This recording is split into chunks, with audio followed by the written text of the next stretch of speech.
Hey guys, red and black greetings. This is Flamengo. Welcome to the Paparazzo Rubro-Negro channel.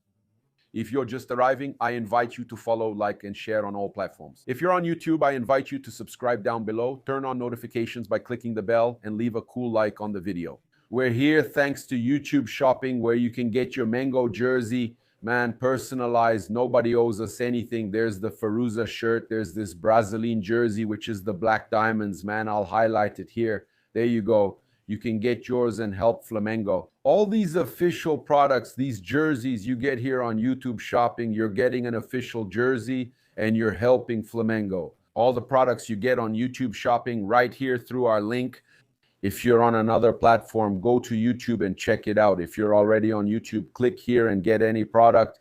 By supporting the Paparazzo Rubro-Negro channel, you're also supporting Flamengo's official products. I only select, there are a lot of channels out there that pick all kinds of products, even fake ones, but not here. I only select products that are on the platform that sponsors Flamengo, so it's only official products. You can buy and help Flamengo. So good morning to you who are arriving here. Good afternoon to you who are already in the afternoon. And to you who came here at another time.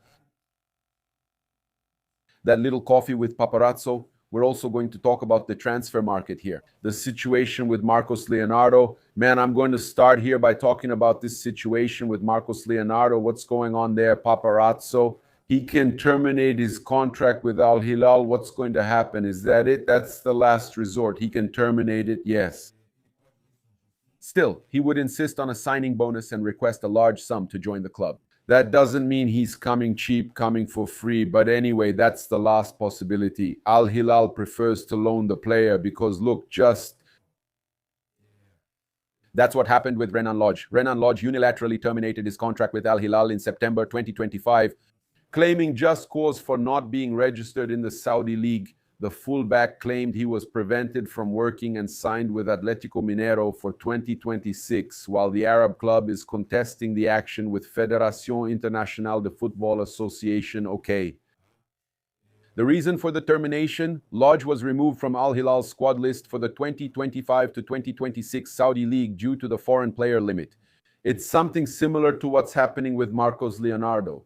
That's why they want to loan the player. They prefer to loan the player so they don't lose him. Why? What happens? If they loan the player, the team pays a fee. That's what they're looking for. 1.5 million euros from what they're saying. I think it's more. And that they cover 50% of the player's salary and then they don't lose the player.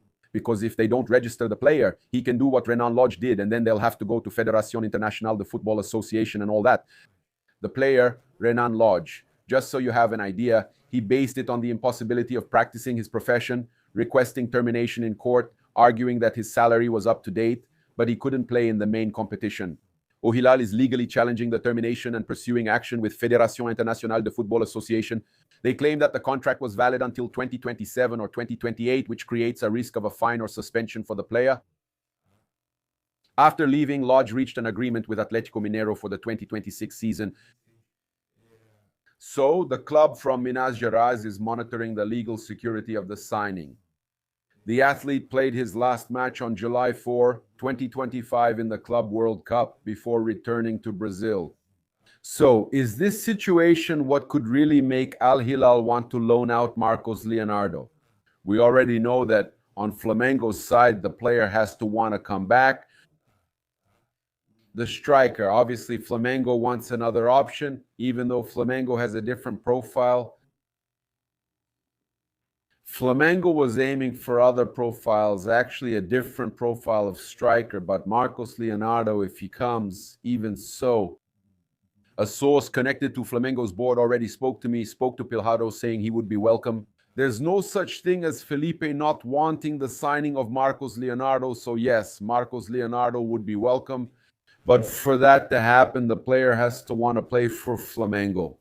Because what we were told is that in 2025, when Flamengo wanted to sign him, it was already this board of directors. When Flamengo wanted to sign him, the player, with everything already set, ended up choosing to go to São Paulo. And in the end, he didn't even go to São Paulo. So they understand that the player has to want it, the player's staff has to look for it, and he has to want it.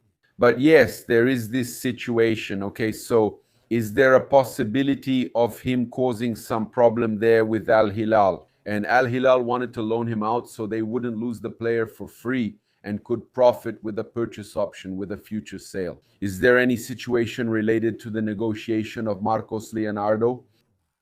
Look, speaking of financial situation, guys, 11 minutes ago, there was news that's a bombshell in the football world. Like I always say, right? We have to be careful with this SAF thing. This SAF thing is crazy. It's a trap. Look, Botafogo got out of the transfer ban. They were celebrating, but the funding that John Textor got for Botafogo has very high interest rates because his plan is not to pay, according to Universo Online. This article just came out here on the Football Planet. I'm not making anything up, all right? The investment of $20 million, 104 million reais at the current exchange rate should total $50 million, 260 million in the next few months. Look at this, a signing practically like Lucas Paquetá's. Botafogo ends up in an even bigger hole. Even sources who supported the loan confirm that the interest rates are extremely high. Besides that, Botafogo used player sales revenue as collateral. Look at what he did, man. It's a SAF deal you can't sell because the association doesn't allow selling players, but then they use players as collateral for the loan. The interest rates are extremely high, almost impossible to pay. Textor's strategy is not to pay, but that doesn't mean it's a default. The investments were made by the investors Houghton Capital and GDA Luma. The second one specializes in bad assets or indebted institutions and is interested in taking control of the clubs owned by Eagle, Textor's company.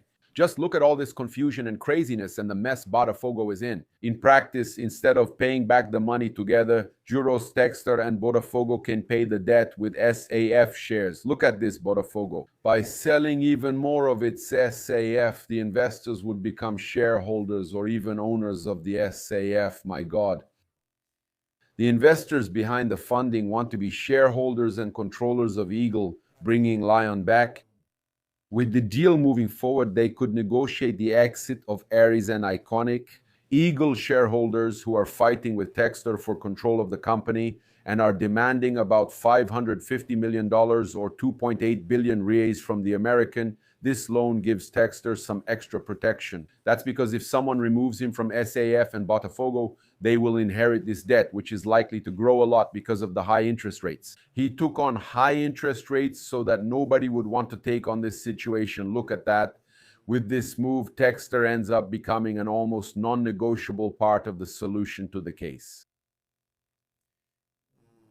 Just look at the comments here. The problem is, this means that he will hand over the club, receiving a much lower amount instead of selling $50 million in shares. Now that amount will be much higher because of the interest, and the guys only paid the 50.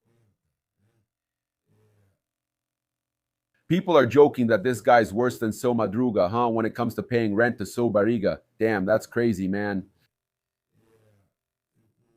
That's unbelievable. I have a plan. I have a plan. My plan is not to pay, guys. Just kidding. This guy is worse than 777 at Vasco, but at least he managed to make Botafogo relevant for a year. Man, the comments are at that level, but I'm telling you, man, it's surreal. And if it were Flamengo, how would the media be reacting, huh? The media would be tearing Flamengo apart, right? Flamengo is always blamed, right? Have you noticed? Flamengo is always seen as wrong. Look, heads up, guys, Flamengo here. In 10 games this season, Flamengo's defense only didn't concede a goal against Vasco. My friends, it's unbelievable. Flamengo 1 e Portuguesa 1 Bangu, 2 Flamengo 1 Volta Redonda, 3 Flamengo 0, Flamengo 1 Vasco 0. Obviously, there are some under 20 players there. Flamengo 1 Vasco 0. The only game where Flamengo didn't concede a goal. Fluminense 2, Flamengo 1, São Paulo 2, Flamengo 1, Flamengo 0, Corinthians 2, Flamengo 1, Internacional 1, Flamengo 7, Sampaio Correia 1, Vitória 1, Flamengo 2. The only game where Flamengo didn't concede a goal was against them. In 10 games, Flamengo conceded in 9. Altogether, there were 15 goals conceded during this period with an average of 1.5 per match. My friends, that's a very high average. And both against International and against Vitória, the goal came from a bad pass by Lucas Paquetá, and Felipe didn't let it slide. He even explained that Lucas Paquetá isn't playing there out of position or on the right wing, playing like he did at West Ham. Thank you. And I'll say that I preferred Paquetá playing like he did against Sampaio Correa, but the issue with Paquetá isn't just about positioning. He really hasn't been able to find his game yet. He's very anxious. Felipe himself has already talked about this. I'm going to talk about this issue here. I think it's important to mention Felipe. In fact, let me get this here. Look, about Paquetá. Paquetá doesn't play as a winger. He plays as a midfielder. He marks as a winger, but he plays as a midfielder. That's what I said yesterday, that he was marking the fullback, and that bothered me. Seeing Paquetá marking the fullback there and Paquetá not working. So what? Felipe explains it as if it's the same role he played at ESRA, a midfielder in the 4-3-3. We had Royal as a wing player playing with two defensive midfielders side by side. Usually we don't need a defensive midfielder. We need an attacking midfielder. He was the one chosen. So Felipe explaining the situation with Lucas Paquetá, honestly, I think the biggest problem is that he's really off. I really do. I agree with Felipe. In the other press conference, he said that he's a bit anxious, wanting to score his goal, wanting to prove himself, and really Paquetá still hasn't found that level of football we're expecting from him. Sampaio Correa isn't really a benchmark, but we're honestly expecting much more football, a much higher level from a player worth 42 million euros. That's the reality. Like Pedro, he hasn't performed well. Yesterday, he tried hard but still struggled. He played against Sampaio Correa, which, I repeat, isn't a real benchmark. So we're expecting much more from Pedro, much more from Lucas Paquetá. And look, we also have to tell you that Rossi continues to stand out. He has 150 games for Flamengo and has already faced 26 penalties. He conceded only 14. There were 10 saves plus one shot off target and another that hit the post. So Rossi has a lot of missed penalties against him, right? Another interesting fact is his game reading. Rossi guessed the right side of the shot in 65% of the penalties in the match against Vitória at Barradão. He once again chose the right corner and saved Renato Kaiser's penalty, preventing the tie and being decisive for the result. That's information from GE. So 65% of the time, Rossi guesses the right corner. He's a spectacular goalkeeper. And I want to talk here about Felipe's statement regarding Rossi, right? Rossi is going through an extraordinary moment. He had an incredible season last year, playing practically every game, a great moment. And it's always expected that the goalkeeper does the simple and safe thing. But when he puts on a performance like this, we always have to recognize his level and his current form. Felipe there praising Rossi a lot. Rossi on his way out said, "Oh, first outing of the year. Look at that. First 3 points of the year in the Brazilian Championship. Keep going. Just keep working hard. We have an important match, and this save helps the team win, which is what matters most." He's always humble, right? Rossi, right? And Flamengo posted the image of Rossi's save. Thank you. Look at this. Look how he gets the corner, right? There. Very good, man. What a great goalkeeper. What a great goalkeeper getting the corner right there, man. Wow, spectacular. Rossi, really an extraordinary goalkeeper, man. I'm very happy to have Rossi at Flamengo, but I'm also very happy to have Eric Pulgar. Look what Flamengo posted. Look at this beautiful gesture from Eric Pulgar. Look here.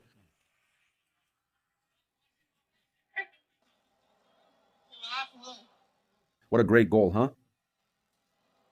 He gave 10 houses to homeless people back in Chile.